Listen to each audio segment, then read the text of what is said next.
السلام علیکم ورحمۃ اللہ وبرکاتہ۔ الحمدللہ رب العالمین الرحمن الرحیم مالک یوم الدین واشہد ان لا الہ الا اللہ وحدہ لا شریک لہ الہ الاولین والآخرین واشہد ان محمدا عبدہ ورسولہ المبعوث رحمۃ للعالمین بلغ الرسالہ وأدى الامانہ ونصح الامہ وترکها علی البیضاء لیلها کنہارها لا یزیغ عنہا الا ہالک صلوات اللہ وسلامہ علیہم وعلی آلہ وعلی اصحابہ ومن اہتدی بہدیہ واستنى بسنتہ الی یوم الدین وبعد۔ رب اشرح لی صدری ویسر لی امری واحلل عقدۃ من لسانی یفقہوا قولی سبحانک لا علم لنا الا ما علمتنا انک انت العلیم الحکیم۔ اللہم انفعنا بما علمتنا وعلمنا ما ينفعنا وزدنا علما یا رب العالمین۔ جیسا کہ اعلان میں کہا گیا کہ آج کا جو موضوع ہے وہ ہے کہ اہل سنت سلف صالحین اللہ کے رسول صلی اللہ علیہ وسلم کے جو گھر والے ہیں جنہیں اہل بیت کہا جاتا ہے ان سے حد درجہ محبت کرتے ہیں، ان کا ادب اور احترام کرتے ہیں اور ان کے مقام اور مرتبے کو اور ان کے حقوق کو جانتے اور ادا کرتے ہیں۔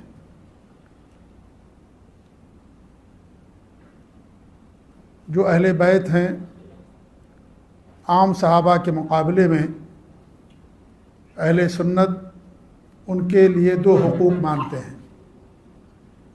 ایک حق تو ایمان کا ہے اور دوسرا حق ہے قرابت داری کا۔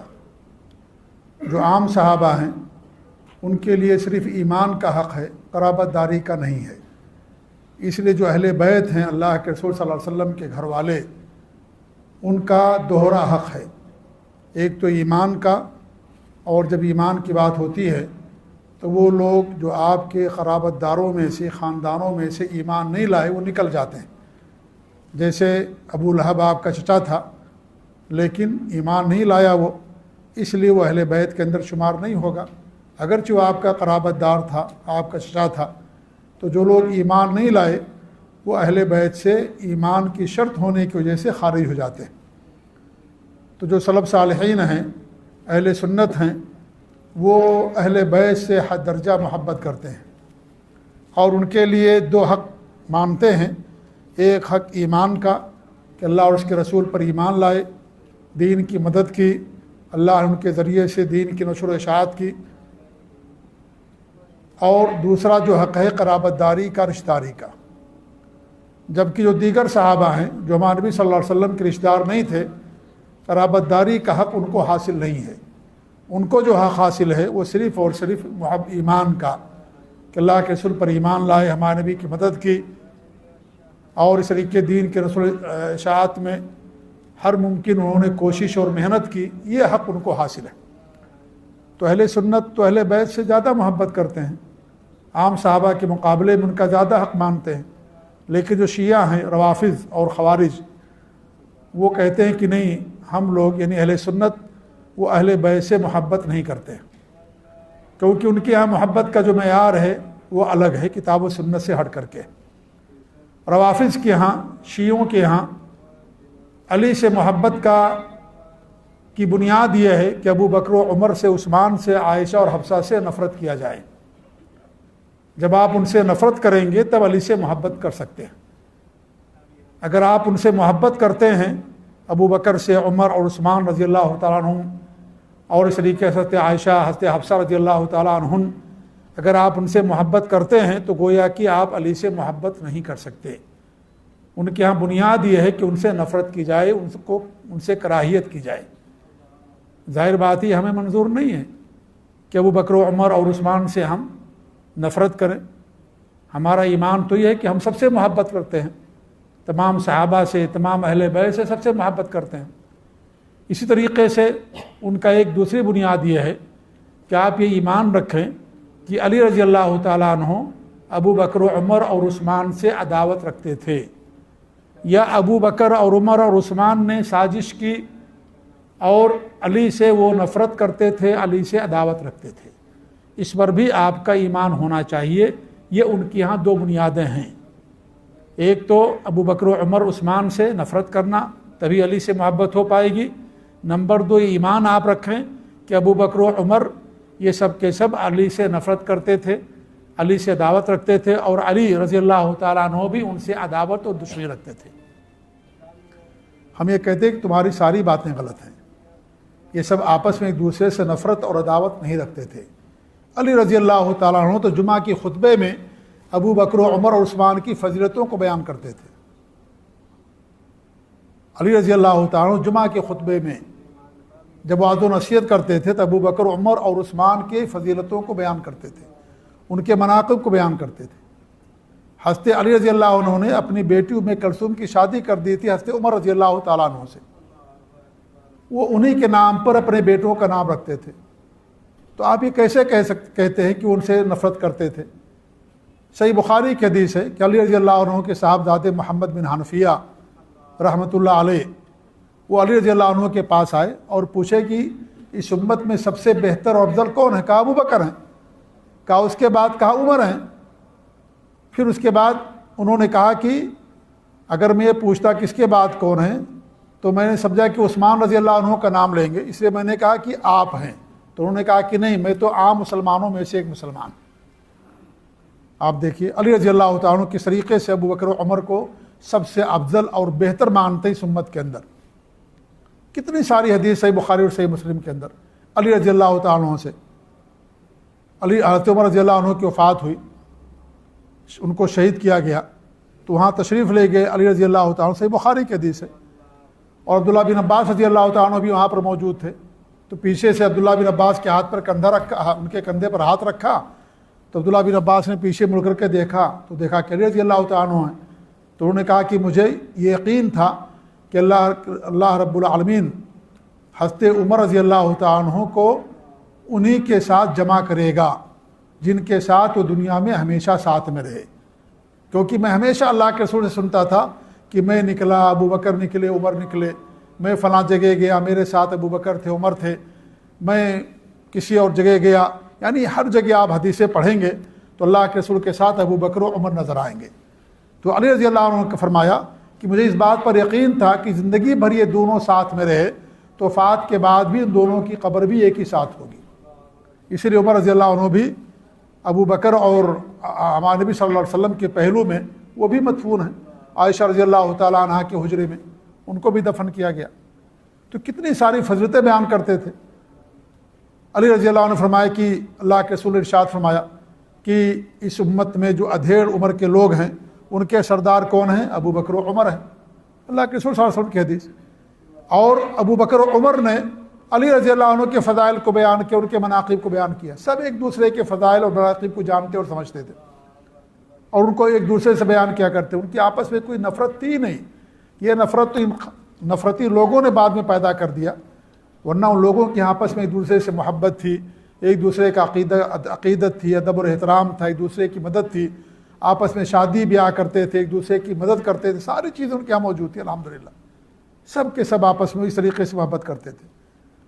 تو ان کا یہ کہنا کہ آپ اس بات پر ایمان رکھو کہ علی رضی اللہ تعالیٰ ان سے دشمنی رکھتے تھے اور ابو بکر و عمر عثمان بھی ان سے دشمنی رکھتے تھے، ان کا یہ کہنا سراسر باطل ہے۔ دونوں یہ سب آپس میں ایک دوسرے کے اولیاء تھے، ایک دوسرے سے محبت کرنے والے تھے، انہوں نے کبھی آپس میں ایک دوسرے سے نفرت رکھی، نہ دل میں کوئی حقد اور کوئی عداوت اور نہ کوئی بغض رکھا، نہ کبھی نفرت کیا، بلکہ ان کے دل بہت زیادہ صاف و شفاف تھے، جیسا کہ عبداللہ بن مسعود رضی اللہ عنہ فرماتے ہیں کہ اللہ رب العالمین نے لوگوں کا دل دیکھا تو سب سے پیارا اور سب سے صاف اور ستھرا اور پاکیزہ دل پوری انسانیت میں اللہ کے رسول صلی اللہ علیہ وسلم کا پایا، محمد صلی اللہ علیہ وسلم کا پایا، تو اللہ رب العالمین نے ان کو نبوت کے لیے منتخب کر لیا۔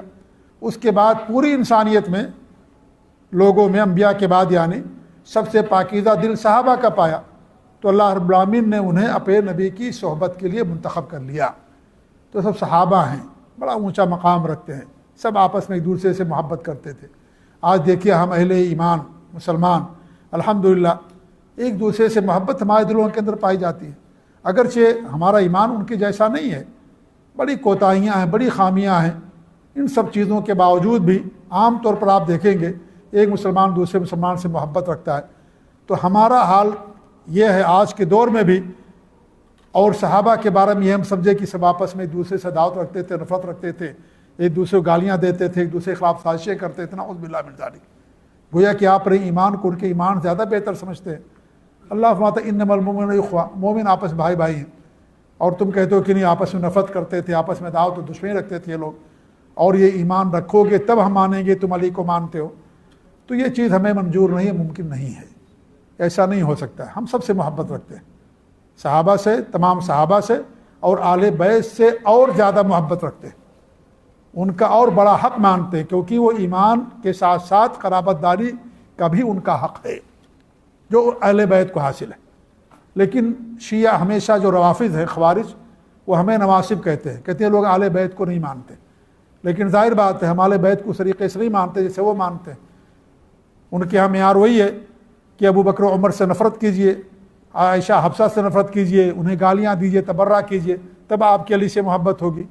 یہ عقیدہ رکھیے کہ علی رضی اللہ تعالیٰ عنہ کی ان سے دشمنی تھی, ان لوگوں کی ان سے دشمنی تھی, یہ عقیدہ رکھیے تب وہ مانیں گے. یا یہ کہ آل بیت کے تعلق سے جو غلو کرتے ہیں, یعنی جو مقام دیا گیا ہے شریعت میں, اس مقام سے اونچا کرتے ہیں ان کو, کہ وہ سب کے سب عالم الغیب تھے, دنیا میں ان کا تصرف چلتا ہے, اور ان کے حکم کے مطابق دنیا کے اندر چیزیں ہوتی ہیں, یعنی الوہیت اور ربوبیت کے مقام پر لا کر کے کھڑا کر دیتے ہیں. اس طریقے سے مانیں گے تب وہ کہیں گے کہ ہاں آپ ان کو مانتے ہیں. تو ظاہر بات یہ ساری چیزیں کفر اور شرک ہیں. یہ تو ایک جو سچا مسلمان ہے, سلف صالحین کا جو سچا پیروکار ہے, وہ اس عقیدے کو, ان چیزوں کو نہیں مان سکتا. تو ایک طرف تو شیعہ ہیں جو کہتے ہیں کہ ابو بکر و عمر سے نفرت کرو گے تو علی سے محبت ہوگی. دوسری طرف خوارج ہیں, خوارج کہتے ہیں کہ علی سے نفرت کرو گے, حسن و حسین سے نفرت کرو گے, تب تم جا کر کے تمہارا ایمان صحیح ہوگا. ان کے اپوزٹ ہے یہ, کیونکہ علی کو کس نے قتل کیا تھا؟ خارجیوں نے قتل کیا, خوارج نے. عبد الرحمن بن ملجم قرآن کا حافظ تھا, وہ بہترین قاری تھا قرآن کا جی. اور حضرت عمر رضی اللہ عنہ نے اس کو بھیجا تھا کہاں پر؟ مصر میں. عمر بن عاص رضی اللہ عنہ نے جب مصر کو فتح کیا تو کہا کہ کوئی ایسا شخص بھیجو جو قرآن کا ماہر ہو, تاکہ یہاں کے لوگوں کو آ کر قرآن سکھائے, بچوں کو, بوڑھوں کو قرآن کی تعلیم دے. تو عمر رضی اللہ تعالیٰ عنہ نے باقاعدہ توصیہ لکھ کر کے دیا ان کو, پیپر پر لکھ کر کے. یہ سب سے پہلا توصیہ تھا پوری تاریخ اسلام میں, حضرت عمر رضی اللہ تعالیٰ عنہ کا. کن کے لیے؟ عبد الرحمن بن ملجم کے لیے, کہ میں اس کو اپنے اوپر ترجیح دیتا ہوں. یعنی اتنا دیندار, اس کے چہرے پر سجدے کے نشانات, اس کے پاؤں اور ہاتھ سجدے کرتے کرتے جو کالے پڑ گئے تھے اور پھول گئے تھے, سوج گئے تھے سب پورے, اس کے گھٹنوں کے نشانات, گھٹنے اس کے. اتنا زیادہ عبادت گزار اور تہجد گزار بندہ یہ عبد الرحمن بن ملجم قرآن کا حافظ تھا. یہ عمر رضی اللہ عنہ نے کہا کہ میں اس کو ترجیح دیتا ہوں اپنے آپ پر, یعنی میں اس کو اپنے آپ سے بہتر سمجھتا ہوں, اور میں نے اس کو بھیجا ہے, تم اس کے لیے کوئی گھر متعین کر دو, جگہ, وہاں لوگوں کو قرآن پڑھائے گا. گئے عمر بن یہ عبد الرحمن بن ملجم گیا وہاں پر, باقاعدہ لوگوں کو قرآن کی تعلیم دیتا تھا. عمر رضی اللہ عنہ کو شہید کر دیا گیا. عثمان رضی اللہ عنہ کی خلافت آئی, تو عثمان کے خلاف خروج کرنے والوں میں صف اول میں یہ بھی شامل ہو گیا, عبد الرحمن بن ملجم ان کے خلاف ہو گیا, حضرت عثمان رضی اللہ تعالیٰ عنہ کے خلاف مصر سے. اور پھر حضرت عثمان کو شہید کر دیا گیا, قتل کر دیا گیا. علی رضی اللہ عنہ خلیفہ بنے, تو علی رضی اللہ تعالیٰ عنہ کو اس نے جا کر کے قتل کیا, عبد الرحمن بن ملجم نے. قرآن کا حافظ تھا, قاری تھا, لیکن قرآن پر عمل کرنے والا نہیں تھا. حضرت علی کو شہید کرتے وقت قرآن کی آیتوں کی تلاوت کر رہا تھا کہ میں نے اپنی جان اللہ کے حوالے کر دیا, اور اس طریقے سے وہ آیتیں پڑھ پڑھ کر کے حضرت علی رضی اللہ عنہ کو اس نے شہید کر دیا. یہ خارجی عبد الرحمن بن ملجم. عمر رضی اللہ عنہ غیب نہیں معلوم تھا کہ بعد میں کیا ہوگا, چھوڑ دیا صحابہ کے عقیدے کو, سلف صالحین کے عقیدے کو, اور خروج کے راستے کو اس نے اپنا لیا. اس لیے اگر کوئی کسی کا شاگرد بھی ہو تو اس سے کبھی دھوکے میں نہ آئیں. یہ سب صحابہ سے ان لوگوں نے سیکھا تھا. یہ جو خوارج تھے, صحابہ ان کے استاد تھے, صحابہ سے پڑھتے تھے لوگ, ان سے قرآن سیکھا اور حدیثیں سیکھی, لیکن ان کے عقیدے و منہج پر نہیں, غلو آ گیا ان کے اندر, صحابہ کی تکفیر کیا انہوں نے. اس لیے جو خوارج ہیں ابو بکر و عمر کو چھوڑ کر کے عثمان سے رضی اللہ تعالیٰ عنہ کے دور سے لے کر کے جتنے بھی صحابہ ہیں سب کو کافر کہتے ہیں. مسلمان نہیں مانتے، کہتے سب کے سب مرتد ہوتے، کیونکہ کسی بھی صحابی نے خوارج کا ساتھ نہیں دیا، سب ان کے خلاف تھے، ان کا کسی نے ساتھ نہیں دیا تھا، اس لیے ان کو کافر کہتے تھے لوگ، یہ سب کافر ہیں۔ تو عبد الرحمن بن ملجم قرآن کا حافظ، اس لیے قرآن میں بار بار یہ بات کہتا ہوں کہ قرآن میں جنت میں جانے کے لیے قرآن کا حافظ ہونا، حدیثوں کا حافظ ہونا، عالم ہونا ضروری نہیں ہے۔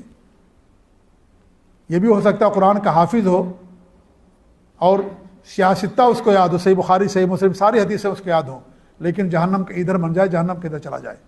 عبد الرحمن بن ملجم قرآن کا حافظ قاری، عمر رضی اللہ عنہ نے اپنے آپ پر ترجیح دیا، لیکن اللہ کے رسول کی حدیث ہے، آگے حدیث آئے گی علی رضی اللہ عنہ کے مناقب میں کہ اس امت میں سب سے برا قاتل کون ہے؟ جس نے علی رضی اللہ تعالیٰ عنہ قتل کیا، اللہ کے رسول کی حدیث ہے۔ اور پہلے لوگوں میں سب سے برا قاتل ہوا جس نے حضرت صلی اللہ علیہ السلام کی اونٹنی کو جس نے قتل کیا تھا، مارا تھا، اس کی جو کوچ کاٹی تھی جس نے، اس کے بارے میں اللہ کے رسول صلی اللہ علیہ وسلم کی حدیث ہے۔ تو یہ قرآن کا حافظ لیکن دنیا کا سب سے برا قاتل۔ اور اللہ کے رسول نے خوارج کے بارے میں کیا فرمایا کہ جہنم کے کتے ہیں، یہ کلاب اہل النار یا کلاب النار، جہنمیوں کے کتے، جہنم کے کتے ہیں۔ جب اس کو سزا کے طور پر قتل کیا جانے لگا قصاص کے طور پر، تو کہا کہ مجھے ایک ساتھ تلوار مت مارنا ورنہ میری روح نکل جائے گی، مجھے تکلیف نہیں ہوگی۔ پہلے میرا دائنا ہاتھ کاٹنا، انگلیاں، پھر کوہنی سے، پھر یہاں سے بغل سے، پھر بائیں ہاتھ کو، پھر دائنے پاؤں کو، پھر بائیں پاؤں کو کاٹنا، پھر پیٹ چیرنا، اس کے بعد پھر مجھے گردن پہ مارنا، تاکہ جتنی تکلیف ہوگی اتنا زیادہ مجھے اجر ملے گا۔ میں نے کافر کو قتل کیا، نعوذ باللہ۔ آپ دیکھیے جب انسان کا عقیدہ بدل جاتا ہے نا، تو رات کو دن کہتا، دن کو رات کہتا ہے۔ یہ سفید ہے پیپر نا، یہ آپ کے اگر دماغ کو دھل دیا جائے، برین واش کر دیا، آپ کہیں گے یہ کالا ہے، اور کالا نظر آئے گا ان کو کہ کالا ہے یہ چیز ہوتی ہے۔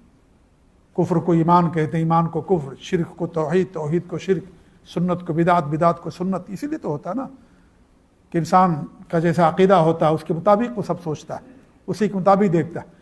کالا چشمہ لگائیں گے تو دن میں آپ کو کالا ہی نظر آئے گا، ویسے جب آپ کا دماغ اور عقل جیسی رہے گی اسی طریقے سے انسان اپنے عقیدے کے مطابق سوچتا ہے۔ اس لیے بار بار کہا جاتا ہے کہ عقیدہ اور سنت یہ بہت اہم چیز ہے۔ یہ ایسے لوگوں کے ساتھ رہیں جو اہل حق علماء ہیں، ورنہ برین واش ہونے میں کوئی ٹائم نہیں لگتا انسان کا۔ یہ عبد الرحمن بن ملجم حافظ قرآن، قاری قرآن، سب کچھ، لیکن اس کے باوجود علی رضی اللہ تعالیٰ عنہ کا قاتل نکلا، اس کو قتل، علی رضی اللہ عنہ قتل کیا، اور قتل کرنے کو اپنے لیے جنت کا حقدار سمجھتا کہ میں جنت کے اندر جاؤں گا۔ یہ عبد الرحمن بن ملجم کس کو قتل کیا؟ وہ صحابی جنہیں ہمارے نبی نے جنت کی بشارت دی، رضی اللہ تعالیٰ عنہ، علی رضی اللہ تعالیٰ، جنت کی بشارت۔ اس پوری دنیا میں انبیاء کے بعد چوتھے مقام پر ہے علی رضی اللہ تعالیٰ عنہ، اتنا اونچا مقام ہے۔ ان کو قتل کر کے اپنے آپ کو جنت کا حقدار سمجھتا تھا، کیونکہ عقیدہ بدل گیا، کافر کو مسلمان، مسلمان کو کافر۔ اس لیے خوارج کی ایک پہچان یہ ہے کہ مسلمانوں کا قتل عام کریں گے، اور جو بت پرست ہیں، اہل اوثان ہیں، ان کو چھوڑ دیں گے، ان کو نہیں قتل کریں گے۔ یہ ان کی ایک بڑی پہچان ہے۔ تو صحابہ کا قتل کیا کرتے تھے لوگ، تو اس نے علی رضی اللہ تعالیٰ عنہ کا قتل کیا، عبد الرحمن بن ملجم نے۔ اس لیے قرآن کا عامل بنیے، حدیث کا عامل بنیے، قرآن یاد ہو جائے الحمدللہ۔ تمام صحابہ کو قرآن نہیں یاد تھا کہ سب صحابہ قرآن کے حافظ نہیں، لیکن قرآن کے عامل سب تھے، قرآن پر عمل کرنے والے تمام صحابہ تھے، اس لیے جنت کے حقدار ہوئے وہ۔ اس لیے اللہ رب العالمین ان کو جنت کی بشارت سنائی۔ تو اصل چیز اسلام کے اندر عقیدہ اور عمل ہے۔ ان الذین آمنوا وعملوا الصالحات، جو ایمان لائے اور نیک عمل کیا، یہ بنیاد جنت میں جانے کی۔ ایمان، سچا ایمان، خالص ایمان جس میں شرک کی ملاوٹ نہ ہو۔ عمل صالح، عمل صالح کب ہوتا ہے؟ جب وہ سنت کے مطابق ہو، انسان اس کے اندر مخلص ہو، یعنی انسان کے عمل بدعت اور خرافات نہ۔ یہ جب دو شرطیں ہوگی تب انسان جنت کا حقدار بنتا ہے۔ تو عامل ہونا چاہیے قرآن و سنت کا اور حدیث کا۔ صرف یاد کر لینا یہ کافی نہیں جنت میں جانے کے لیے۔ آج کتنے حافظ ہیں قبروں پہ جا کے سجدے کرتے ہیں، قبروں میں جا کر کے طواف کرتے ہیں، جا کر کے وہاں مزاروں کا طواف کرتے ہیں، وہاں جا کر کے چادریں چڑھاتے ہیں۔ ہوتا کہ نہیں ہوتا؟ ہمارے ملکوں میں کرتے ہیں لوگ، قرآن کے حافظ ہیں اور حدیثوں کے جو ہے ماہر ہیں، قرآن کی تفسیریں لکھی ہیں انہوں نے باقاعدہ، لیکن شرک کرتے ہیں، کفر کرتے ہیں۔ اس لیے یہ معیار نہیں ہے، اس انسان کو دھوکہ نہیں کھانا چاہیے۔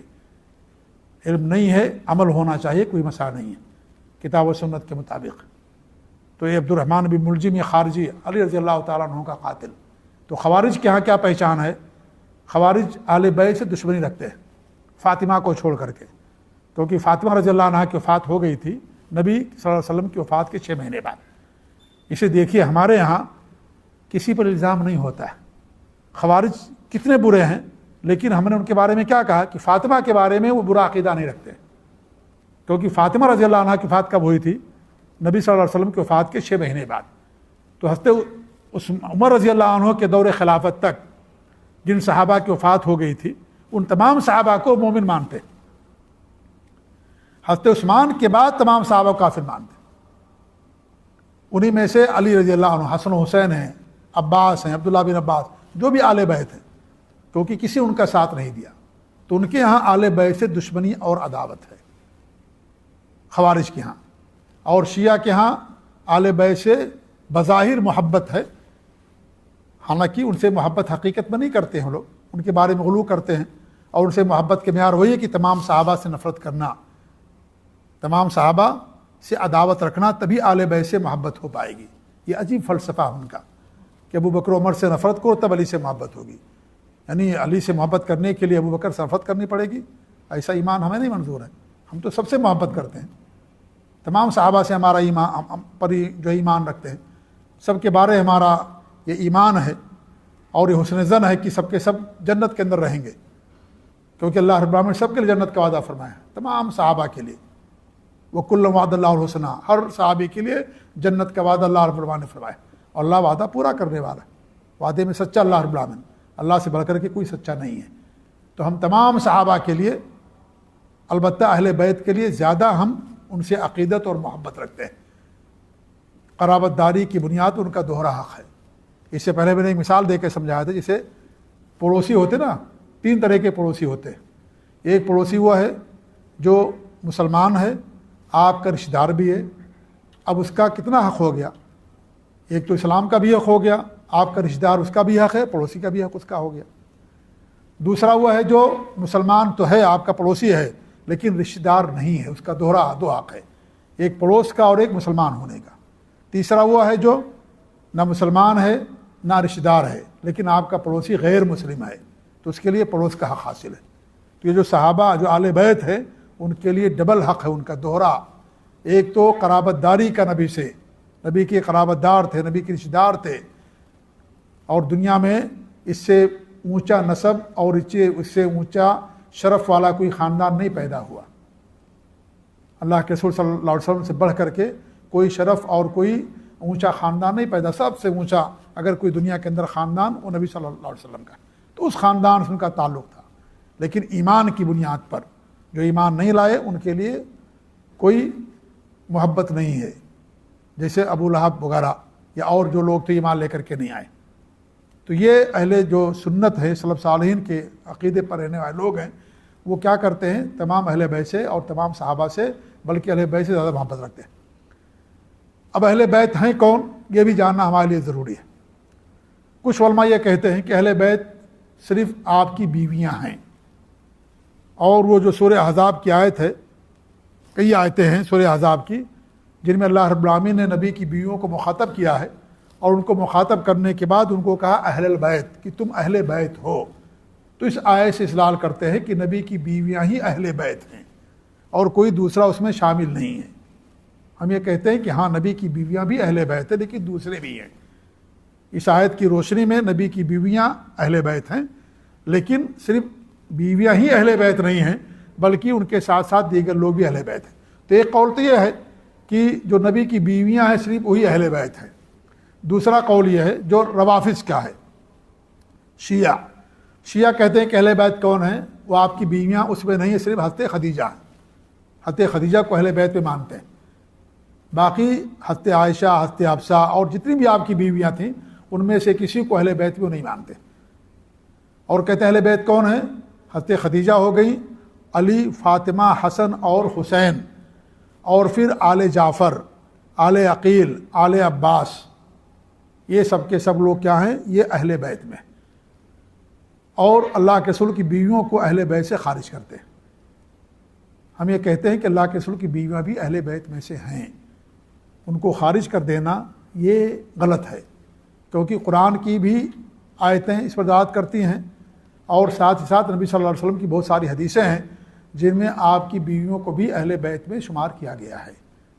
اور اہل بیت وہ ہیں جو صحیح قول کے مطابق یہ لوگ جنہوں بیان کیا گیا، اور ہر وہ آدمی جس کے اوپر زکوٰۃ کھانا حرام ہے وہ آل بیت میں شمار ہوتا ہے۔ وہ آل بنو ہاشم اور آل بنو مطلب، آل جعفر، آل علی اور آل عباس، آل عقیل، یہ سب عقیل اور جعفر اور علی یہ ابو طالب کے بیٹے تھے، سب کے سب مسلمان ہوئے۔ علی رضی اللہ عنہ، جعفر رضی اللہ عنہ شہید ہو گئے، عقیل رضی اللہ تعالیٰ عنہ یہ بھی جو ہے ابو طالب کے بیٹے تھے۔ تو یہ سب کے سب ابو طالب کے جو بیٹے ایمان لائے، کیونکہ ابو طالب کچھ بیٹے ایمان نہیں لائے تھے اس لیے اس میں شامل نہیں ہوں گے، اس لیے آل جعفر، آل عقیل اور آل علی بن ابی طالب کہا جاتا ہے۔ اور آل عباس جو ہمارے نبی کے چچا تھے، عباس رضی اللہ تعالیٰ عنہ ان کے چچا تھے۔ حمزہ رضی اللہ عنہ کی نسل نہیں چلی، وہ ہمارے نبی کے چچا تھے۔ عباس رضی اللہ عنہ کی نسل چلی، لہذا وہ بھی آل بیت میں شامل ہیں۔ تو وہ لوگ جن کے اوپر صدقہ زکوٰۃ حرام ہے ان کو آل بیت کہا جاتا ہے۔ آل بیت، اہل بیت، آل محمد، تین اصطلاح ہے اور تینوں کا معنی مفہوم ایک ہی ہے، آل محمد، آل بیت اور اہل بیت۔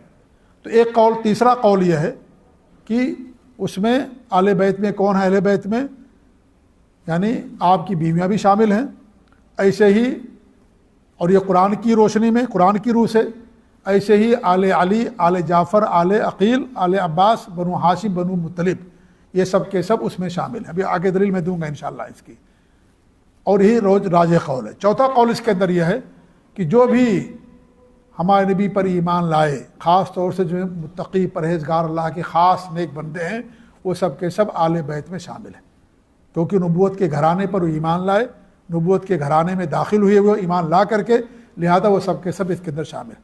اس میں صحیح بات یہ ہے جو تیسرا قول میں نے آپ کے سامنے بیان کیا کہ اس میں آپ کی بیویاں وہ بھی داخل ہیں، اور ساتھ ہی ساتھ علی رضی اللہ تعالیٰ عنہ اور پھر فاطمہ، حسن و حسین، یہ سب اس کے اندر شامل اور داخل ہیں، اور آل عقیل، آل جعفر، آل عباس، بنو ہاشم، بنو مطلب، یہ سب کے سب لوگ اس کے اندر شامل ہیں۔ جہاں تک بیویوں کے شامل ہونے کی بات ہے تو قرآن سورہ احزاب کی جو آیتیں ہیں ان میں اللہ رب العالمین نے اللہ کے رسول کی بیویوں کو مخاطب کیا، نساء نبی یا نساء نبی، اے نبی کی عورتیں، اے نبی کی عورتیں۔ اس کے بعد اللہ نے کیا فرمایا؟ انما یرید اللہ لیذھب عنکم الرجس اہل البیت، اے نبی کی گھر والیو، اللہ رب العالمین چاہتا ہے کہ تم سے گندگی کو دور کر دے، ویطہرکم تطہیرا، اور تمہیں پاک صاف بنا دے۔ اللہ نے پہلے کن کو کہا؟ یا نساء نبی، اے نبی کی عورتوں، نبی کی بیویوں، پھر آگے کیا فرمایا کہ اہل البیت۔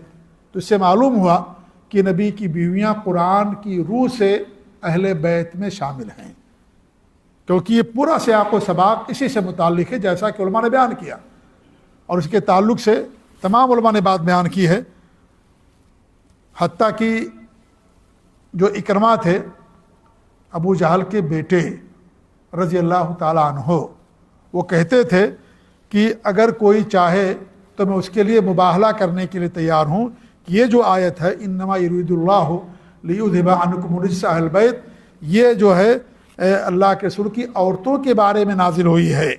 اگر کوئی کہتا ہے کہ نہیں ان کے بارے میں نازل نہیں ہوئی ہے تو میں اسے مباہلہ کرنے کے لیے تیار ہوں۔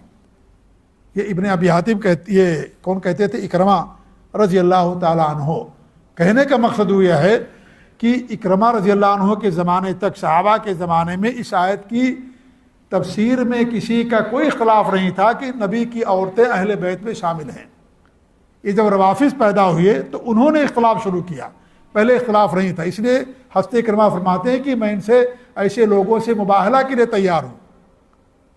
کن لوگوں سے؟ جو یہ کہے کہ یہ نبی کی بیویاں اہل بیت میں شامل نہیں ہیں، یا نبی کی بیویوں سے متعلق یہ آیت نہیں ہے اہل بیت، میں ان سے مباہلہ کرنے کے لیے تیار ہوں۔ اس سے پہلے کوئی اختلاف نہیں تھا، بعد میں اختلاف پیدا ہوا۔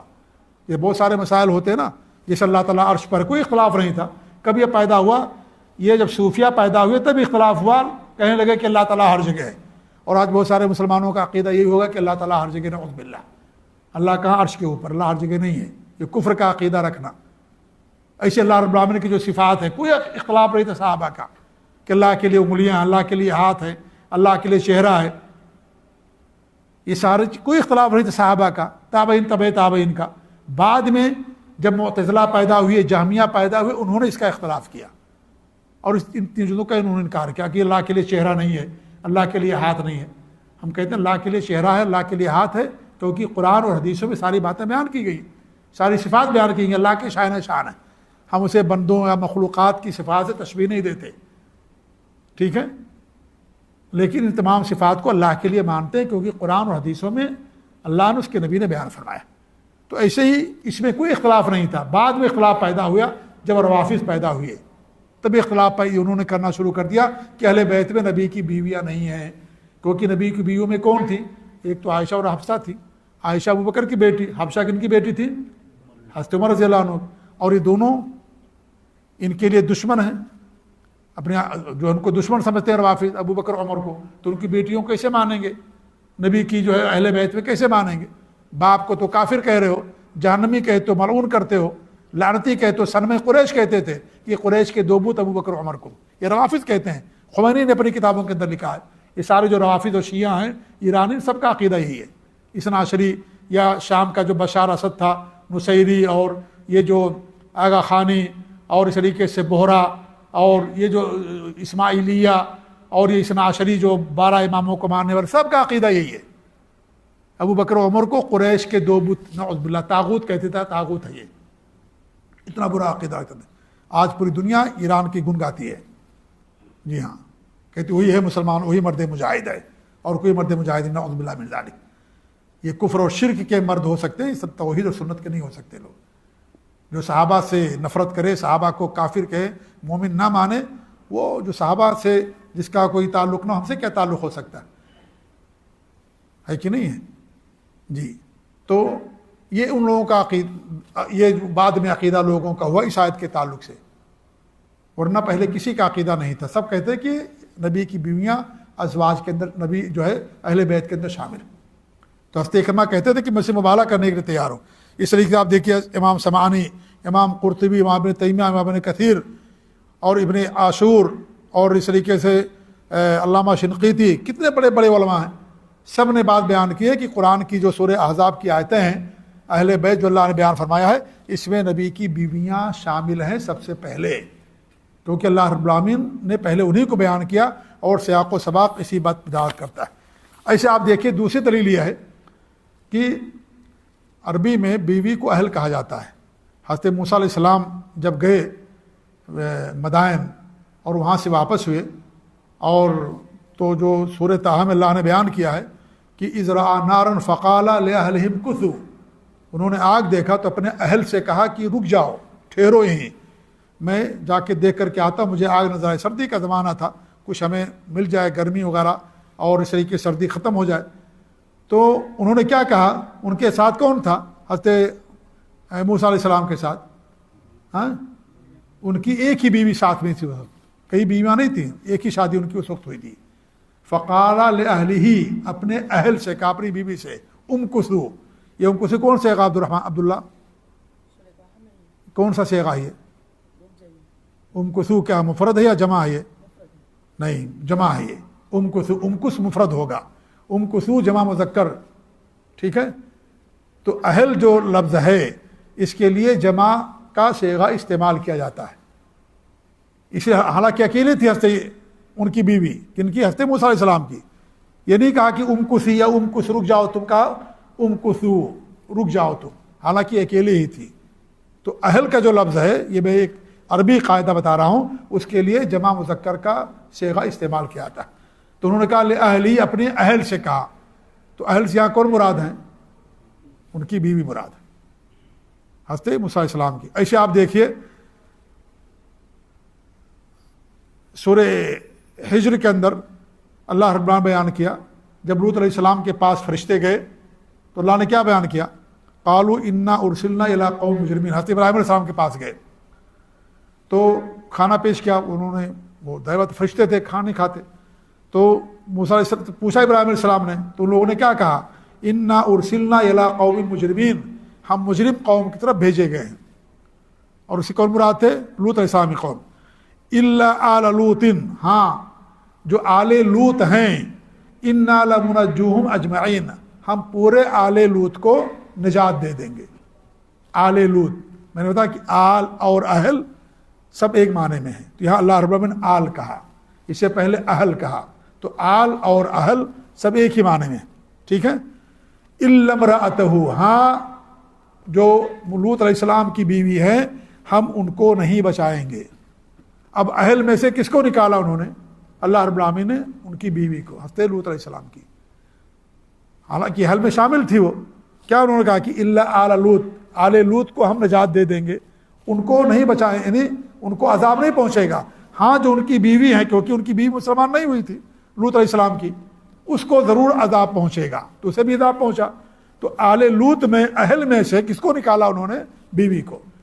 اگر بیوی اس میں شامل نہ ہوتی تو اس کو نکالنے کی ضرورت پڑتی نہیں، شامل تھی اس میں قرآن کی آیت کی روشنی میں عربی زبان کے لحاظ سے، اسے اللہ رب العالمین نے نکالا. کہا کہ نہیں، لوط علیہ السلام کی بیوی کو نجات نہیں ملے گی کیونکہ وہ کافر تھی، مسلمان نہیں ہوئی تھی. تو ان دونوں آیتوں سے کیا ثابت ہوا کہ اہل بیوی کے لیے استعمال ہوتا ہے. اور اللہ کے رسول صلی اللہ علیہ وسلم کی حدیث آتی ہے، یہ بخاری مسلم کی حدیث سے عائشہ فرماتی ہے، میں یعذرنی من رجل قد بلغنی اذاہ، مجھے کون میری مدد کرے گا ایک ایسے آدمی کے بارے میں کہ جس کی اذیت پہنچی ہوئی ہے مجھے، فی اہل بیتی، میرے گھر والوں میں تک اس کی اذیت پہنچ گئی ہے. فواللہ ما علمت علی اہلی الا خیرا، اللہ کی قسم مجھے اپنے اہل و عیال میں خیر کے علاوہ کسی چیز کا اور علم نہیں ہے. یعنی ہمارے اہل گھر والے کیا ہیں؟ سب کے سب خیر پر ہیں، پاک دامن ہیں، بھلائی والے ہیں، خیر چاہنے والے ہیں، اور ان کے ساتھ خیر جڑا ہوا ہے. یہ میں جانتا ہوں اپنے گھر والوں کے تعلق سے.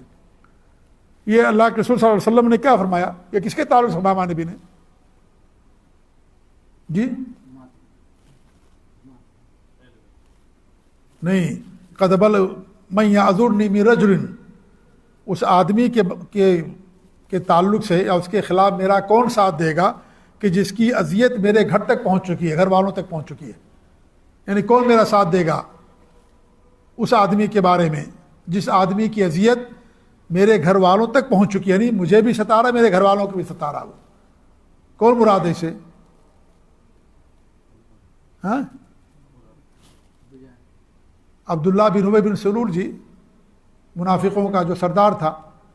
جی ہاں، اسی نے تو الزام لگایا تھا حضرت عائشہ پر، حضرت عائشہ رضی اللہ عنہ پر اسی نے الزام لگایا تھا. کس چیز کا الزام؟ زنا کا. اور آج شیعہ حضرت عائشہ پر زنا کا الزام لگاتے ہیں اور کہتے ہیں جب ہماری حکومت آئے گی مکہ مدینے میں تو عائشہ رضی اللہ عنہ کی قبر کھودیں گے اور ان کو جو کیا کریں گے، رجم کریں گے. ہے یہ ان کا عقیدہ. ہم نہیں ان پر الزام نہیں لگاتے، الحمدللہ ہم الزام نہیں کسی پر لگاتے، ہم تو کم بیان کرتے ہیں. ان کے اتنے برے عقیدے اگر بیان کر دیں تو آپ لوگ یقین نہیں کرو گے، ہمیں جھٹلا دو کہ نہیں ایسا عقیدہ نہیں ہو سکتا ہے. اتنے برے برے عقیدے شیعوں کے، رافضیوں کے. ان کا عقیدہ ہے ابو بکر عمر کو مسجد وہاں سے حضرت عائشہ کے حجرے سے نکالیں گے کیونکہ وہ مسجد ہے، وہاں پر یہ طاغوت اور کافر لوگ وہاں نہیں رہ سکتے. جب ان کا پہنچے گا، وہ حکومت وہاں تک پہنچے گی، جیسے اسرائیل کا ہے کہ پورا ہم بڑا اسرائیل، ایسے ان لوگوں کا بھی عقیدہ ہے، ایمان ہے، بڑا ایران، بہت بڑا، چاہیے مکہ مدینہ تک ان کی حکومت رہے گی، قیامت تک نہیں ہو پائے گی انشاءاللہ. جی جی، اللہ انہیں غارت و برباد کر دے. جی جی، یہ اپنا ہی ملک بچا لے جائیں، بہت بڑی بات ہے. جی تو یہ کیا نام ہے، عبداللہ بن ابی بن سلول کے بارے میں فرمایا جو منافقوں کا سردار تھا ہمارے بھی نے، کہ اس کا جو اس کی ایذا ہے ہمارے گھر والوں تک پہنچ چکی ہے. نہیں، حضرت عائشہ کے بارے میں اس نے الزام لگایا. تو اہل بیتی سے کون مراد ہوئی یہاں پر؟ حضرت عائشہ. تو اہل بیت بیوی شامل ہے. اس طریقے عائشہ رضی اللہ عنہ کی حدیث ہے کہ وہ فرماتی ہے، بھی بخاری مسلم کی روایت ہے کہ ما شبع آل محمد صلی اللہ علیہ وسلم، کہ آل محمد کبھی جب سے مدینہ پہنچنے کے بعد سے لے کر کے کبھی بھی 3 رات تک ان کو برابر جو ہے گیہوں کی روٹی نہیں ملی، یہاں تک کہ آپ صلی اللہ علیہ وسلم کی وفات ہو گئی. یعنی لگاتار 3 دن تک یا 3 رات تک ان کو گیہوں کی روٹی نہیں ملی۔ فقر و فاقہ کا زمانہ تھا، فقر و فاقہ کا دور تھا، تو یہاں تک کہ ہمارے نبی کی وفات ہوگی۔ ما شبع آل محمد، محمد صلی اللہ علیہ وسلم کی آل، تو مراد کون ہے ان سے؟ آپ کی بیویاں جو آپ کے ساتھ رہتی تھیں، حضرت عائشہ رضی اللہ تعالیٰ عنہ۔ تو اس طریقے سے یہ ساری حدیثیں اس بات کی دلیل ہے کہ جو نبی کی بیویاں ہیں وہ بھی آل بیت یا اہل بیت میں شامل ہیں، ٹھیک ہے، وہ بھی شامل ہیں۔ یہ تو قرآن کی روح سے، قرآن کا سیاق و سباق، اور پھر ساتھ ہی ساتھ حدیث اس کے تعلق سے بہت ساری آتی جو حدیثیں آپ کے سامنے پیش کی گئی۔ بلکہ میں نے کہا کہ آل بیت میں بنو ہاشم بنو مطلب بھی شامل ہیں، وہ بھی اس کے اندر شامل ہیں۔ اللہ کے رسول صلی اللہ علیہ وسلم کی حدیث ہے، یہ بخاری کی روایت ہے کہ انما بنو المطلب و بنو ہاشم شیء واحد، کہ بنو مطلب اور بنو ہاشم کیا ہیں؟ ایک ہی ہیں، یعنی یہ سب کے سب لوگ آل بیت کے اندر شامل ہیں۔ بلکہ آل بیت میں ان کے جو غلام وہ بھی شامل ہیں۔ تو غلام کی نسبت کدھر ہوتی ہے؟ مالک کی طرف، جو آقا ہوتا ہے اس کی طرف اس کی نسبت ہوتی ہے، اس میں شمار ہوتا ہے۔ اور اس کے تعلق سے اللہ کے رسول صلی اللہ علیہ وسلم کی حدیث ہے، صحیح روایت ہے کہ مہران جو ہمارے نبی غلام تھے وہ کہتے ہیں انا آل محمد، ہم سب کے سب آل محمد ہیں، لا تحل لنا صدقہ، ہمارے لیے صدقہ حلال نہیں ہے۔ تو نبی کے جو غلام تھے ان کے لیے بھی حلال نہیں تھا زکوٰۃ لینا، صدقہ لینا ان کے لیے بھی حلال نہیں تھا۔ یہ شاید پہلی بار آپ لوگوں کو معلوم پڑ رہا ہوگا، نبی کے جو غلام تھے ان کے لیے بھی زکوٰۃ کی مال لینا جائز نہیں تھا، ان کے اوپر بھی حرام تھا، کیونکہ جو غلام ہوتا تھا تو غلام کا دور ختم ہو گیا، ان کے جو آقا ہوتے تھے مالک، انہی کی طرف ان کی نسبت ہوتی تھی، انہی کے خاندان کو شمار کیا جاتا تھا، وہ جو بھی رہے ہوں پہلے، لیکن جن کے غلام ہوتے تھے انہی کے خاندان ان کا شمار ہوتا تھا۔ تو مہران رضی اللہ عنہ فرماتے ہیں انا آل محمد، ہم سب کے سب آل محمد۔ اور یہاں رافضی بدبخت نبی کی بیویوں کو جو ہے اہل بیت میں سے خارج کر دے رہے، یہ غلام ہیں، وہ کہتے ہیں بیویاں تو باہر کے آئی ہوں، کیسے اہل بیت میں ہو جائیں گے؟ غلام کہاں سے آئے بھائی؟ کیا غلام نبی کے خاندان میں سے تھے؟ وہ بھی باہر کے لوگ ہیں نا، کوئی شک ہے اس میں؟ باہر کے لوگ ہیں غلام، سب کے سب، نبی کے خاندان میں کوئی غلام نہیں، اللہ نے ان کو پاک رکھا اسے۔ جی ہاں، تو یہ جو ہے غلام کہتے ہیں کہ ہم آل محمد ہیں، مہران فرماتے ہیں، صحیح حدیث ہے یہ۔ اور ان آل محمد لا تحل لنا صدقہ، ہمارے لیے صدقہ حلال نہیں ہے، وہ مول القوم منہم، اور جو قوم کا غلام ہوتا ہے اسی میں اس کا شمار ہوتا ہے۔ ایسے ہی صحیح مسلم کی روایت آگے وہ حدیث آئے کہ مختصر طور پر کہ غدیر خم میں ہمارے نبی نے جو خطبہ دیا تھا جب حج کر کے آپ واپس جا رہے تھے مدینہ، تو 18 ذی الحجہ کی تاریخ تھی، مدینہ سے مکہ سے آپ مدینہ واپس آ رہے تھے، تو خم ایک جگہ ہے، ٹھیک ہے، وہاں پر مکہ اور مدینہ کے درمیان میں ایک جگہ ہے، اور وہاں پر ہریالیاں تھی، تو آپ وہاں پڑاؤ ڈالے، تو وہاں آپ نے باقاعدہ جو ہے لوگوں کے سامنے خطبہ دیا، لوگوں کو نصیحت کی۔ اور یہ بخاری مسلم کی حدیث ہے، زید بن ارقم رضی اللہ عنہ حدیث کے راوی ہیں، کہتے ہیں کہ اللہ کے رسول صلی اللہ علیہ وسلم یہ مکہ مدینہ کے درمیان جو خم ایک جگہ ہے وہاں پر خطیب بن کر کے کھڑے ہوئے، اللہ کی تعریف کی، اللہ کی حمد بیان کیا اور نصیحت کیا، ہم کو تذکیر کیا۔ پھر آپ نے کیا فرمایا؟ الا ایھا الناس، اے لوگو سن لو، انما انا بشر، میں بشر ہوں، انسان ہوں، کیونکہ آپ بشر تھے، آپ کے ماں باپ تھے، آپ کھانا کھاتے تھے، پانی پیتے تھے، اٹھتے بیٹھتے، ساری چیزیں جو انسان کی ضروریات آپ کو لائق ہوتی تھیں۔ یوشک ان یأتی رسول ربی فاجیب، قریب ہے کہ میرے پاس نبی کا یا اللہ کا فرشتہ آ جائے، یعنی موت کا فرشتہ، اور میں لبیک کہہ دوں۔ وَأَنَا تَارِكٌ فِيكُمْ ثَقَلَيْنِ، میں تمہارے درمیان 2 گہری اور وزنی اور بھاری چیزیں چھوڑ کر کے جا رہا ہوں۔ ثقل مانے وزنی، 2 وزنی چیزیں۔ اولہما کتاب اللہ، ان دونوں میں سب سے پہلی چیز کیا؟ اللہ تعالیٰ کی کتاب ہے، فیہ الہدی والنور، اس کے اندر ہدایت اور روشنی ہے۔ فخذوا بکتاب اللہ، اللہ کی کتاب کو مضبوط پکڑ لو، واستمسکوا بہ، اور مضبوطی سے تھام لو، اس کے اوپر عمل کرو۔ فحث علی کتاب اللہ والرغب فیہ، تو فرماتے ہیں زید بن ارقم صحابی رسول ہیں کہ ہمارے نبی نے اللہ کی کتاب پر ابھارا اور اس کے اندر رغبت دلائی کہ اللہ کی کتاب قرآن پر عمل کرو، اس کو یاد کرو۔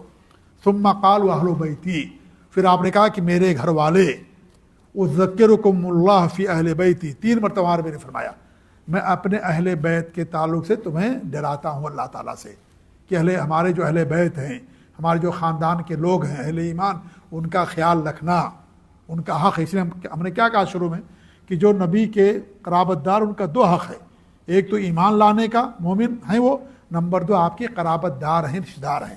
عام صحابہ کے مقابلے میں ان کا مقام زیادہ اونچا ہم مانتے ہیں، اور یہ خوارج اور روافض کہتے ہیں کہ اہل بیت کو ہم مانتے ہی نہیں ہیں، ہمیں ان کی طرف سے شہادت اور سرٹیفکیٹ کی ضرورت نہیں ہے۔ یہ تو میں نے اسی بات کہہ دی، الحمدللہ ہمارا ایمان کتاب اللہ اور سنت رسول صلی اللہ علیہ وسلم کے منہج کے مطابق، اس لیے اسے اہل باطل، اہل بدعت، اہل کفر و شرک سے ہمیں شہادہ اور سرٹیفکیٹ کی ضرورت نہیں ہے کہ وہ ہمارے لیے شہادہ دے کہ ہم اہل بیت سے محبت کرتے ہیں۔ ہم اللہ کو گواہ بناتے ہیں، دنیا کی تمام مخلوقات کو گواہ بناتے ہیں کہ ہمیں اہل بیت سے اپنے نفس اور اپنی جان سے بھی زیادہ محبت ہے، اور عام صحابہ زیادہ ان سے محبت رکھتے ہیں، ان کے لیے زیادہ حق مانتے ہیں اہل بیت سے، یہ ان کا حق ہے۔ تو اللہ کے رسول نے 3 مرتبہ فرمایا کہ میں تمہیں اللہ سے ڈراتا ہوں کہ ان کا حق کا خیال رکھنا۔ اس حدیث کے ایک راوی ہیں حسین سعد سے، وہ حسین نہیں ہنستے حسن حسین والے، وہ کیا نام ہے تابعی ہیں، وہ کہتے ہیں کہ میں نے زید بن ارقم سے پوچھا ومن اہل بیت یا زید، اے زید آپ کے اہل بیت کون ہیں؟ الیس نساؤہ من اہل بیت ہی، کہ آپ کی بیویاں اہل بیت میں سے نہیں ہیں؟ قال نساؤہ من اہل بیت ہی۔ زید بن ارقم کیا فرماتے ہیں، یہ بخاری مسلم کی حدیث میں پڑھ رہا ہوں، ان کے اسی کے الفاظ مسلم کے، کہ آپ کی بیویاں آپ کے اہل بیت میں سے ہیں، ولیکن اہل بیت ہی من حرم صدقۃ بعدہ، اور ساتھ ہی ساتھ آپ کے اہل بیت میں سے وہ بھی ہیں جن کے اوپر صدقہ حرام کر دیا گیا ہے۔ قال ومن ہم، تو حسین نے پوچھا جو راوی حدیث ہے تابعی، اے زید بن ارقم وہ کون لوگ ہیں جن پر زکوٰۃ حرام ہے؟ قال ہم آل علی و آل عقیل و آل جعفر و آل عباس۔ اس سے پہلے بات میں نے پیش کیا نا، کون ہیں؟ یہ مسلم کی روایت ہے، تو کیا معلوم ہوا کہ اہل بیت کون ہیں جن پر صدقہ حرام ہے؟ آل علی، آل عقیل، آل جعفر، یہ تینوں بھائی تھے، علی، عقیل اور جعفر، یہ بھائی تھے۔ ان کے والد کون تھے؟ ابو طالب، جو اسلام نہیں لائے۔ وہ حالانکہ ماں نبی کی بڑی مدد کی تھی انہوں نے، ابو طالب نے۔ ہاں دیکھیے یہاں پر روافض کیا کہتے ہیں، ابو طالب کے بارے میں ایمان کا عقیدہ رکھتے ہیں، کہتے ابو طالب مومن ہو گئے تھے، اسلام لائے، حالانکہ بے نبی کی صاف حدیث ہے علی ابو طالب کے تعلق سے۔ عباس رضی اللہ عنہ کو جب اسلام کی توفیق ملی، عباس رضی اللہ عنہ اسلام کب قبول کیا تھا؟ آپ کے چچا تھے نا عباس رضی اللہ عنہ، کب اسلام قبول کیا انہوں نے؟ ابو فتح مکہ کے موقع پر، ان کا اسلام بہت مؤخر رہا، فتح مکہ کے موقع پر انہوں نے اسلام قبول کیا عباس رضی اللہ تعالیٰ عنہ نے۔ ہجرت کر کے جب مدینہ آئے تو ہمارے نبی سے پوچھا، کہا کہ ہمارے بھائی، کون بھائی تھے ان کے؟ ابو طالب بھائی تھے نا عباس کے، جی آپ کی بڑی مدد کی، تو کیا کچھ فائدہ ہوگا؟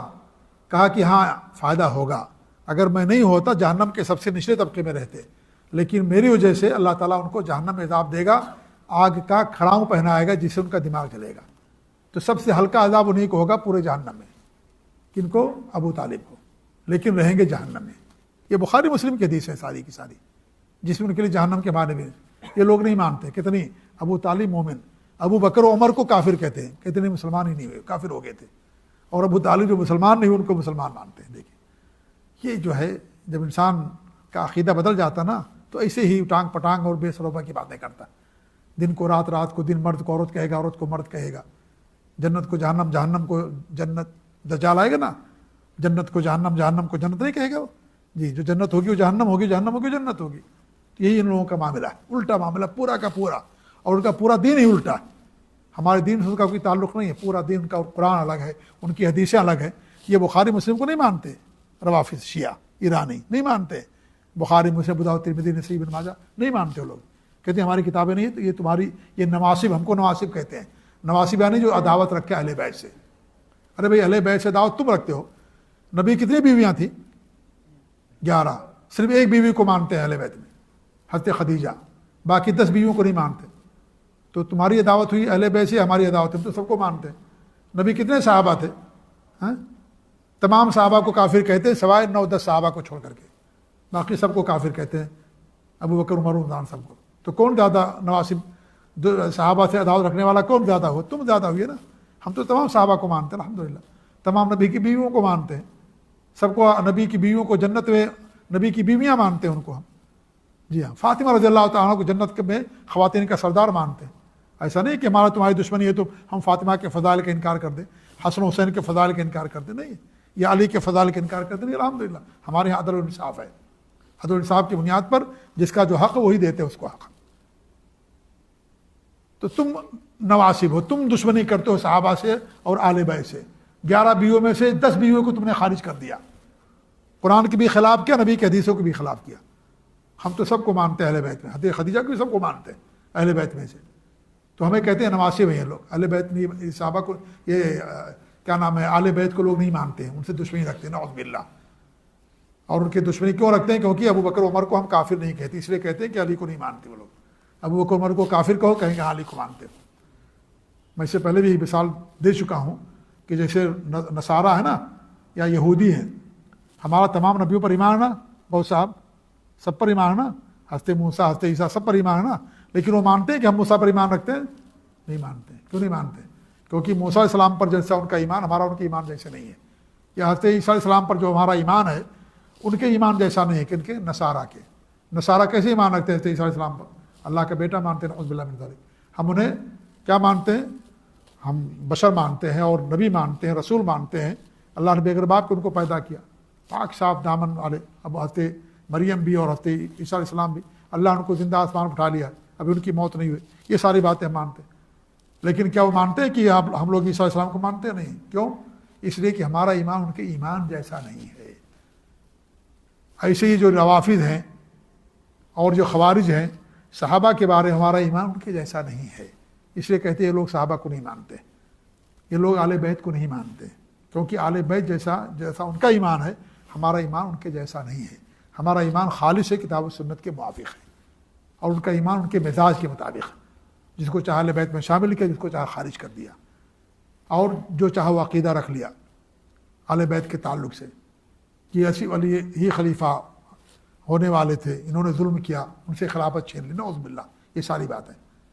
تو یہ جو حدیث ہے بخاری اور مسلم کی حدیث ہے. تو حضرت زید فرماتے ہیں کہ سب کے سب وہ لوگ ہیں جن کے اوپر صدقہ حرام ہے, اور یہ سب کے سب آل بیت میں سے ہیں. تو آل بیت میں سے نبی کی بیویاں اور ہر وہ لوگ جن کے اوپر صدقہ حرام ہے, زکوٰۃ لینا حرام ہے, وہ سب آل بیت میں شامل ہیں, حتیٰ کہ جو غلام تھے وہ بھی اس کے اندر شامل تھے. یہ نبی کی حدیث کی روشنی میں سب کے سب اس کے اندر شامل تھے. تو آل بیت میں سارے لوگ شامل. روافض بیویوں کو جو ہے آل بیت میں شامل نہیں کرتے, تو ان کا کہنا بڑا سراسر کیا ہے, قرآن کی روح سے بھی غلط ہے اور نبی کی حدیثوں سے بھی غلط ہے. تو یہ بات تو ہو گئی مقدمے اور تمہید کے طور پر, اور درس بھی تقریباً ختم ہی ہو گیا ہے وقت, یعنی بس ان کی یہ بات پڑھ لیتے ہیں مصنف رحمۃ اللہ علیہ کی, کہ وہ فرماتے ہیں وہ یحبون اہل البیت, اہل بیت رسول اللہ صلی اللہ علیہ وسلم, ویتولونہم, اور یہ اہل سنت اللہ کے رسول کے اہل بیت سے محبت کرتے ہیں, ویتولونہم, اور ان سے دوستی رکھتے ہیں, ان کو اپنا اولیاء مانتے ہیں, مددگار مانتے ہیں. کون؟ اہل سنت والجماعت ہیں جو سلف صالحین کے عقیدے و منہج پر ہیں. وَيَحْفَظُونَ فِيهِمْ وَصِيَّةَ رسول اللہ صلی اللہ علیہ وسلم, اور ان کے تعلق سے اللہ کے رسول کی وصیت کو یاد رکھتے ہیں. یوم غدیر خم, غدیر خم کے دن جو ہمارے نبی نے وصیت کی تھی. کون غدیر خم؟ جو بتایا نا میں نے واقعہ, 18 یعنی ذی الحجہ کو جب آپ مکہ سے مدینہ واپس آ رہے تھے, تو 18 ذی الحجہ کو راستے میں خم ایک جگہ ہے, وہاں پر آپ نے ان کو جو ہے جو نصیحت کی, جو حدیث میں نے ابھی آپ کے سامنے پڑھی بخاری مسلم کی, یہ آپ نے وہاں پر ان کو نصیحت کیا تھا. ٹھیک ہے, کیا کہا تھا ہمارے نبی نے؟ اذکرکم اللہ فی اہل بیتی, کہ میں تم لوگوں کو اپنے گھر والوں کے تعلق سے, اہل بیت کے تعلق سے اللہ کا خوف تمہیں دلاتا ہوں. ہمارے نبی نے 3 مرتبہ فرمایا. تو اللہ کے رسول صلی اللہ علیہ وسلم کی وصیت تھی اہل بیت کے تعلق سے, لہٰذا جو اہل سنت ہیں سلف صالحین کے عقیدے اور منہج پر, وہ نبی کی اس وصیت کو یاد رکھتے ہیں, ان کی وصیت کے مطابق عمل بھی کرتے ہیں, کہ نبی کے جو اہل بیت ہیں ان سے حد درجہ محبت رکھتے ہیں. یہ جو حدیث میں نے آپ کے سامنے پڑھی غدیر خم کے تعلق سے, اتنی حدیث آتی ہے, لیکن انہوں نے, شیعوں نے اس میں اتنا بڑھا دیا کہ باقاعدہ ذی الحجہ کے 18 تاریخ کو لوگ جشن مناتے, عید مناتے ہیں لوگ. جشن جو لوگ رہتے ہوں گے شیعوں کے درمیان ان کو پتہ ہوگا, غدیر خم, ہاں غدیر مناتے ہیں یہ لوگ, اور کہتے ہیں کہ اسی ہمارے نبی نے یہاں پر علی رضی اللہ عنہ کے تعلق سے وصیت کی تھی, وہی خلیفہ ہوں گے, لیکن ابو بکر عمر عثمان نے اس کو بھلا دیا, حذف کر دیا, امت کے سامنے اس کو نہیں بیان کیا. اور اتنی یہ حدیث وہی ہے جو میں نے آپ کے سامنے پیش کیا, اور اتنی لمبی چوڑی, اتنا شامل کر دیا اس کے اندر جو اس حدیث کا کوئی تعلق نہیں ہے. اصل تو ہے جو میں نے بیان کیا آپ کے سامنے, کہ کہ ہمارے نبی نے قرآن، اور جب قرآن کہا جائے اس میں حدیث بھی شامل ہوتی ہے، اگر حدیث کا ذکر نہ ہو تو اس کے اندر قرآن شامل ہوتی ہے، حدیث شامل ہوتی ہے، کیونکہ کتاب اللہ کو، قرآن کو حدیث کے بغیر انسان نہ سمجھ سکتا، نہ اس کے اوپر عمل کر سکتا ہے۔ لہٰذا جہاں اگر صرف کتاب اللہ کہا جائے اور آگے حدیث کا ذکر ہو، یہ بات یاد رکھ لیجئے گا، بہت اہم بات میں کہہ رہا ہوں، کہ جہاں صرف کتاب اللہ کی وصیت آئے آپ کو حدیثوں کے اندر، یہ نہ سمجھیے کہ صرف کتاب اللہ اور حدیثیں اس کے اندر شامل نہیں ہیں، حدیثیں اس کے اندر بھی شامل ہوتی ہیں، کیونکہ کتاب اللہ کو حدیثوں کے بغیر آپ نہ سمجھ سکتے، نہ اس کے اوپر عمل کر سکتے ہیں جی۔ اور یہ نبی کی حدیث سے باقاعدہ اس کا ثبوت ہے۔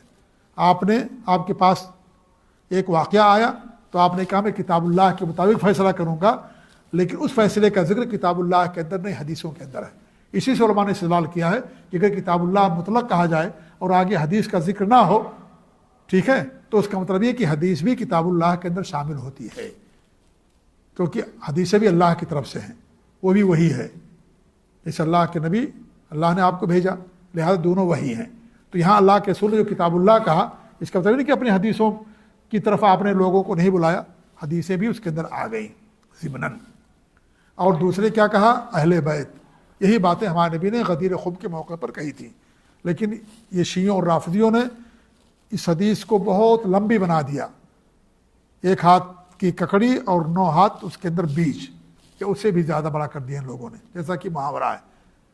بہت ساری بے سروبا کی باتیں اس کے اندر انہوں نے داخل کر دیں، اور یہ بھی کہنے لگے کہ سب کے سب کافر ہو گئے تھے چند صحابہ کو چھوڑ کر کے، جو آل بیت ہیں انہیں کو، باقی سب کو کہتے کافر ہو گئے تھے۔ ابو ہریرہ کے بارے میں کہتے کافر ہو گئے تھے، کیونکہ ابو ہریرہ رضی اللہ عنہ کی جو حدیثیں ہیں ابو بکر عمر کی فضیلتوں میں بھی ہے، تو اس لیے ان کو بھی نہیں مانتے۔ ابو ہریرہ رضی اللہ عنہ کو بھی کہتے کافر ہو گئے تھے، چند صحابہ کو چھوڑ کر کے سب کو کافر کہتے ہیں، اور کہتے ہیں اسی میں ہمارے نبی نے وصیت کی تھی کہ ہمارے بعد جو خلیفہ ہوں گے علی ہوں گے، لیکن ابو بکر عمر عثمان نے سب آپس میں سازش کر کے ان کو ہٹا دیا، وہ غلبہ پا گئے، ان کے پاس طاقت آ گئی اور ان پر ظلم کیا۔ ساری باتیں اس کے تعلق سے بیان کرتے ہیں، اور باقاعدہ اس دن کو وہ لوگ جشن بھی مناتے، عید مناتے ہیں۔ تو کہتے ہیں کہ یہ جو نبی کی وصیت ہے اہل بیت کے تعلق سے، اس وصیت کو ہمیشہ یاد رکھتے ہیں، اس کے مطابق عمل کرتے ہیں، تو ہم اہل بیت سے بے حد محبت رکھتے ہیں۔ یہ جو الزام لگاتے ہیں ہمارے پر، صرف الزام ہے، اس کی کوئی حقیقت سے اس کا کوئی تعلق نہیں ہے۔ تو یہ بھی ہمارا عقیدہ ہے اہل بیت کے تعلق سے۔ اللہ تعالیٰ سے دعا کہ اللہ رب العالمین ہمیں سلف صالحین اور اہل بیت کے عقیدے پر رکھے، اور اللہ رب العالمین قیامت کے دن ہمیں ان کے ساتھ اٹھائے، اور اللہ تعالیٰ ہمیں ان کی رفاقت نصیب فرمائے۔ آمین رب العالمین۔ وصلی اللہ علی محمد وعلی آلہ وصحبہ اجمعین۔ والسلام علیکم ورحمۃ اللہ وبرکاتہ۔